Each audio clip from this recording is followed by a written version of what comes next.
Bonsoir à tous, ravi de vous retrouver pour ce nouveau journal sur TLT. À la une de l'actualité de ce jeudi 11 septembre. Aujourd'hui encore, l'affaire des marchés publics qui secoue le Conseil régional de Midi-Pyrénées. Les agents municipaux des bibliothèques en grève pour une revalorisation de leurs conditions de travail.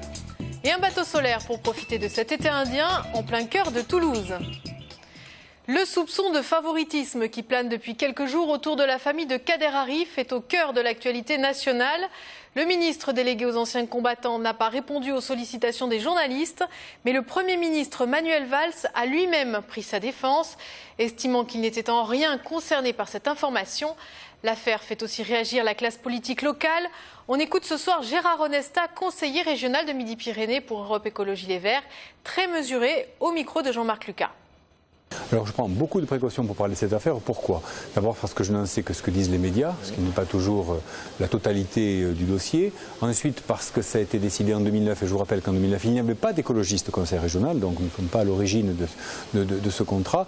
Mais je peux comprendre la confusion dans la tête de certains collègues, parce que quand on voit des subventions ou on fait des passations de marché, on a le nom de l'entreprise, mais on n'a pas forcément la composition du capital de l'entreprise. On ne sait pas forcément quel conflit éventuel, je dis bien éventuel, d'intérêts peuvent se cacher derrière tout ça. Alors, je ne vous cache pas que ça a quand même secoué les murs. Ici, bien évidemment, d'ailleurs, pour que le président monte au créneau de manière aussi réactive, on sent bien qu'il a été personnellement touché. Et vraiment, moi, je ne le mets absolument pas personnellement en cause. Qu'il y ait eu ensuite des indélicatesses, des manques de précaution, ou peut-être pire, mais là, c'est la justice qui le dira, et certainement pas moi à votre micro, on verra. Mais c'est vrai que ça a secoué la maison. Pourquoi? Parce que c'est dans un climat général. Ce serait uniquement une affaire comme ça dans un océan de tranquillité, on se dirait bon, on va regarder de plus près. Mais ça nourrit les affaires nationales qui abreuvent l'actualité jour après jour. Donc quand on dit que le national est quelque part gangréné, si on se rend compte qu'au niveau territorial également il y a des choses à reprocher, là la République ne tient plus. Donc il sera peut-être temps de la réinventer. Des agents municipaux de la médiathèque manifestaient cet après-midi à l'appel de la CGT Service Public. Ils dénoncent les mesures de restriction mises en place par Jean-Luc Moudenc, le maire de Toulouse, dans le cadre du pacte de responsabilité dans lequel s'est engagé le gouvernement. Résultat, des diminutions de salaire, des suppressions de postes, les explications de Marlène Canal et Alain Sorat. Cet après-midi, les usagers de la médiathèque José Cabanis sont trouvés porte close. Des employés étaient en grève et se battaient pour le principe du à travail égal, salaire égal.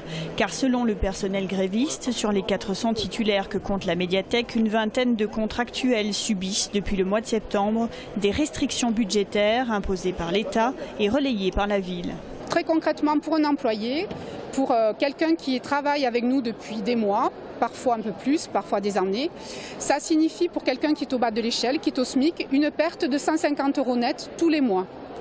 Pour quelqu'un qui est un peu plus haut dans la hiérarchie, ça peut aller jusqu'à 400 € net par mois, voire 600 ou plus pour les cadres.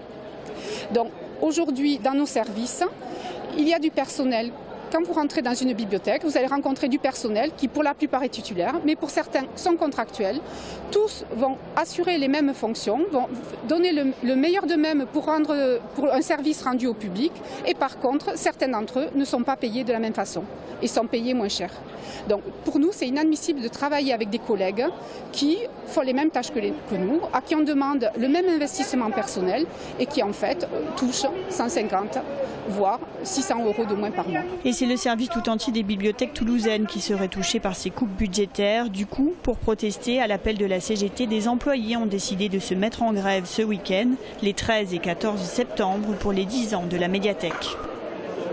La municipalité de son côté précise, je cite, « L'effondrement des dotations de l'État et la stratégie budgétaire de la municipalité précédente consistant à anéantir l'épargne nous ont contraints à prendre des mesures d'urgence et à supprimer les primes pour le personnel temporaire.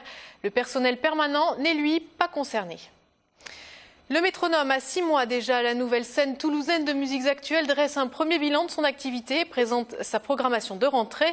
Sophie Voinis s'est rendue sur place.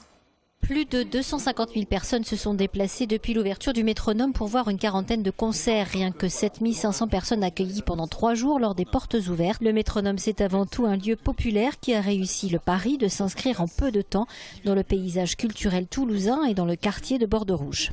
Il a été réfléchi déjà d'avoir, par rapport à l'existant, des lieux qui existent soit dans le système privé type la Dynamo, le Connexion, des lieux comme le Bikini. Donc il ne remplace pas ces salles-là puisqu'il est d'une jauge de 550 places si on parle que de la salle de spectacle. Et donc il est complètement inscrit dans le territoire Bordeaux-Rouge puisqu'on collabore avec les associations de Bordeaux-Rouge. C'est un signe de la politique volontariste, politique publique dans le domaine des musiques actuelles et que ce lieu qui n'a quand même que quelques mois a déjà su trouver non seulement son identité, son partage, ce qui était sa vocation, et en même temps se démarque par un décloisonnement voulu de toutes les esthétiques musicales. Et le Métronome, ça n'est pas qu'un lieu de concert, c'est aussi un lieu de travail avec un cluster, une pépinière d'entreprise ou encore des studios de répétition. Un lieu qui se veut même évolutif et qui a remporté, semble-t-il, aussi l'adhésion des artistes. À chaque fois, c'est la surprise. C'est-à-dire qu'ils voient l'architecture, non pas du lieu, mais l'architecture environnante. Et c'est surtout l'effet inverse à partir du moment où le groupe rentre dans la salle. Donc cette découverte-là, c'est un peu comme un enfant qui découvre ses premiers jouets. Donc on a eu de très très bons retours. La programmation à venir est pour le moins variée avec les londoniens chevelus et électriques du James Jones Revue, les Christine and the Queens, mais ça c'est complet, le blues hip-hop de Scarecrow, Nasser Anathema ou encore la chanteuse britannique Sushila Rahman. Pas moins de 14 dates chaque mois et toujours, tous les premiers dimanches du mois, un spectacle dédié au jeune public entièrement gratuit. On change d'ambiance. Jean-Luc Moudenc, le maire de Toulouse, était reçu ce matin à l'Elysée. Il a participé au déjeuner de travail organisé en présence du président de la République, du Premier ministre, des ministres concernés et des instances du football ainsi que les maires des 10 villes qui recevront l'Euro 2016. Jean-Luc Moudenc a assuré que le projet d'accueil de 4 matchs lancé par son prédécesseur serait mené dans la continuité. On reste sur la planète foot. On vous l'annonçait hier, l'équipe de Luznac qui avait atteint la Ligue 2 à la force des crampons a finalement été dissoute. C'est la consternation dans le monde du foot amateur. Vous allez pouvoir en juger dans cet extrait de Bonus Foot, la nouvelle émission de TLT menée par Samuel Prieur et Xavier Bedos. Ce sont Mehdi Ben Abdallah, l'entraîneur, et Gilles Galinier, le vice-président du Blagnac FC, qui s'expriment.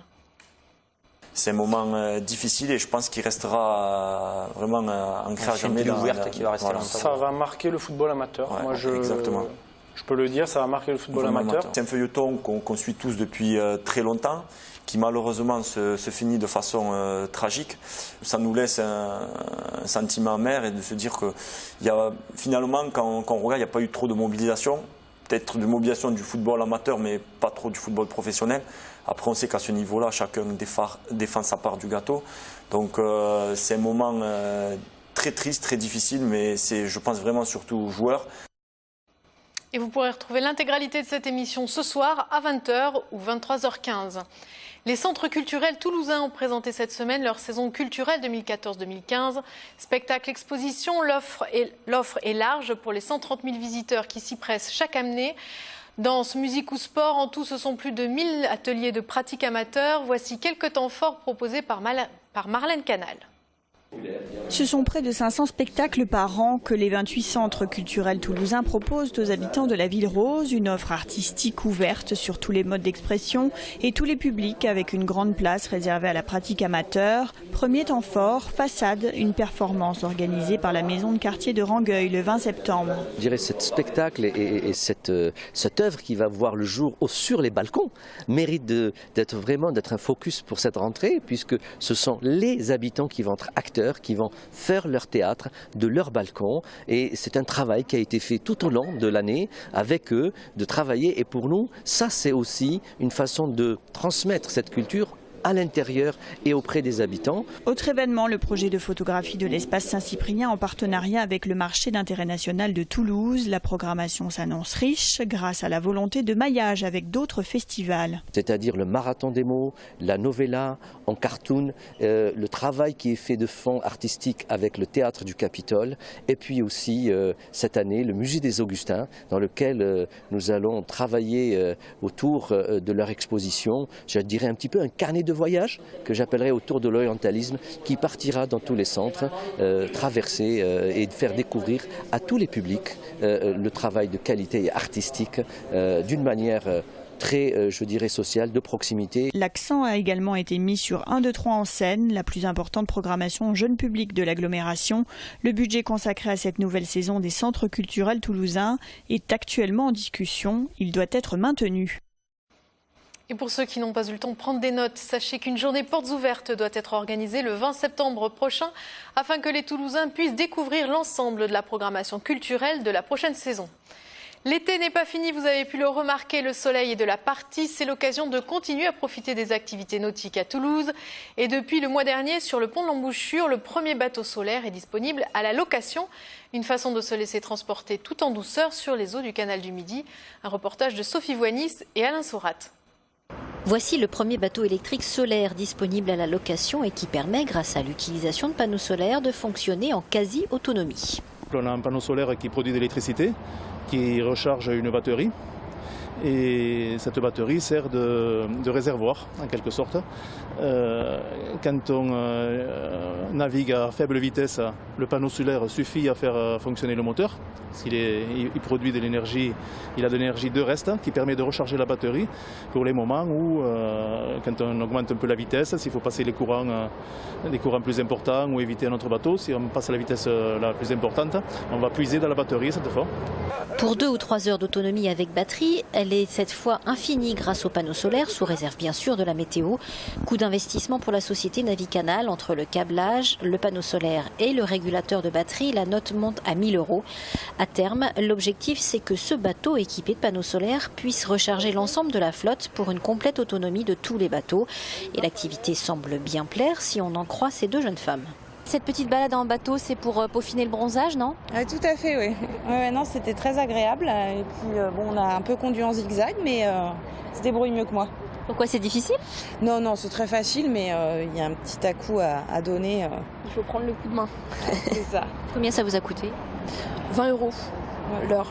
20 ou 30, je sais. Entre 20 et 30 € l'heure. Vous pensez que c'est raisonnable? Je pense que oui, compte tenu du cadre, à 2, c'est raisonnable. C'est sympa, ça change. Ça change. Depuis le port de l'Embouchure, on peut ainsi naviguer jusqu'à la première écluse, celle du Béarnais, à 700 mètres de là. Inutile de connaître les règles de navigation, sinon la priorité à droite et aux gros bateaux. Voilà, c'est la fin de ce journal. Merci de l'avoir suivi. Votre prochain rendez-vous avec le journal de TLT, c'est demain à 19 h avec François Guin. Je vous souhaite pour ma part une très bonne soirée.